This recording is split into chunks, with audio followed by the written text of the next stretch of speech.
દેશભરમાં ઓનલાઈન ફાર્મસીના માધ્યમથી દવાઓના વેચાણમાં થઈ રહેલા અનિયંત્રિત વધારા અને તેના કારણે સામાન્ય જનતાના આરોગ્ય સામે ઊભા થયેલા જોખમો સામે અવાજ ઉઠાવવા માટે આગામી 20મી મેના રોજ ભારત બંધનું એલાન આપવામાં આવ્યું છે।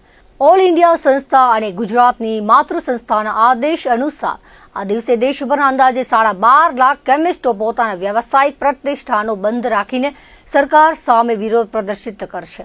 આ આંદોલનને સફળ બનાવવા માટે કચ્છ કેમિસ્ટ કાઉન્સિલ દ્વારા પણ સંપૂર્ણ સમર્થન જાહેર કરવામાં આવ્યું છે અને જિલ્લાના તમામ સભ્યો આ લડતમાં જોડાશે। કચ્છ કેમિસ્ટ કાઉન્સિલના પ્રમુખ મિતેશભાઈ ઠક્કરે જણાવ્યું હતું કે ઓનલાઈન ફાર્મસી દ્વારા જે પ્રકારે દવાઓનું વેચાણ કરવામાં આવી રહ્યું છે તે માત્ર નાના કેમિસ્ટોના આર્થિક હિતોને જ નુકસાન નથી પહોંચાડી રહ્યું, પરંતુ જનતાના સ્વાસ્થ્ય સાથે પણ ગંભીર છેડા કરી રહ્યું છે।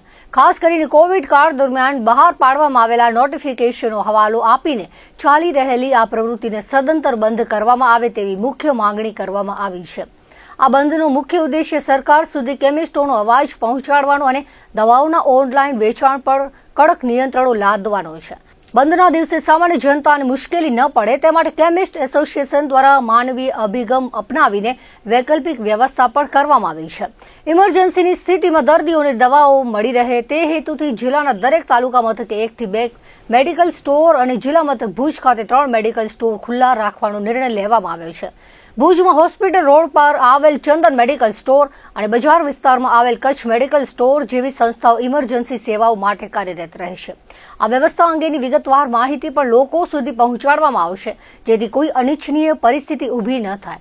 કેમિસ્ટોની મુખ્ય રજૂઆત એ છે કે ઓનલાઈન પ્લેટફોર્મ પર દવાઓની ગુણવત્તા અને તેની વિશ્વસનીયતા પર કોઈ ચોક્કસ દેખરેખ હોતી નથી, જે લાંબે ગાળે ઘાતક સાબિત થઈ શકે છે। જો સરકાર દ્વારા આ બાબતે સત્વરે કોઈ નક્કર નિર્ણય લેવામાં નહીં આવે તો આગામી સમયમાં આ લડતને વધુ ઉગ્ર બનાવવાની પણ ચીમકી ઉચ્ચારવામાં આવી છે। કેમિસ્ટોએ એક સૂરે માંગ કરી છે કે કોવિડ સમયના જૂના નોટિફિકેશનને રદ કરી ઓનલાઈન ફાર્મસી પર સંપૂર્ણ પ્રતિબંધ મૂકવામાં આવે, જેથી પારંપરિક મેડિકલ સ્ટોર ધારકો અને ગ્રાહકો બંનેના હિતોનું રક્ષણ થઈ શકે। આ પત્રકાર પરિષદમાં સંસ્થાના મંત્રી મયુરભાઈ શાહ, ખજાનચી સચિન વોરા, ઉપપ્રમુખ નીતિન ચંદન, જનરલ સેક્રેટરી પરેશ ડોડિયા વગેરે હાજર રહી પૂરક વિગતો આપી હતી। આજે પત્રકાર પરિષદ જે અમે બોલાવી છે તે અમારી ઓલ ઇન્ડિયા સંસ્થા અને ગુજરાતની અમારી માતૃ સંસ્થા દ્વારા 20 મેના ઓલ ઇન્ડિયામાં કેમિસ્ટો બંધ પાડશે, 12.5 લાખ કેમિસ્ટો બંધ પાડશે તેના સંદર્ભમાં માહિતી આપવા માટે આજની પત્રકાર પરિષદ બોલાવેલી છે।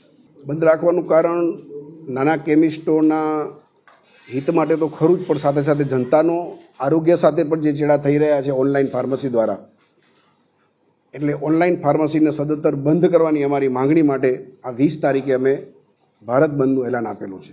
એક દિવસ બંધ રાખવાથી પ્રશ્નનો હલ તો નહીં થઈ શકશે એ પછીની વાત છે, પણ સરકાર સુધી અમારો અવાજ પહોંચાડવા માટે અમારી સંસ્થાને આ વ્યાજબી લાગ્યું છે, એટલે એક દિવસ અમે બંધ પાડીને સંસ્થા દ્વારા એક દિવસના બંધ દ્વારા અમે સરકાર પાસે અમારો અવાજ પહોંચાડવા માંગીએ છીએ। આ બંધ દ્વારા ઇમરજન્સીમાં જો કોઈને પણ જરૂર પડશે તો અમે વૈકલ્પિક વ્યવસ્થા માટે દરેક તાલુકા મથકે 1 કે 2 અને જિલ્લા મથકે 3 મેડિકલ સ્ટોર ખુલ્લા રહેશે ઇમરજન્સી દવાઓ માટે, અને તેની માહિતી લોકો સુધી પહોંચાડશું અમે।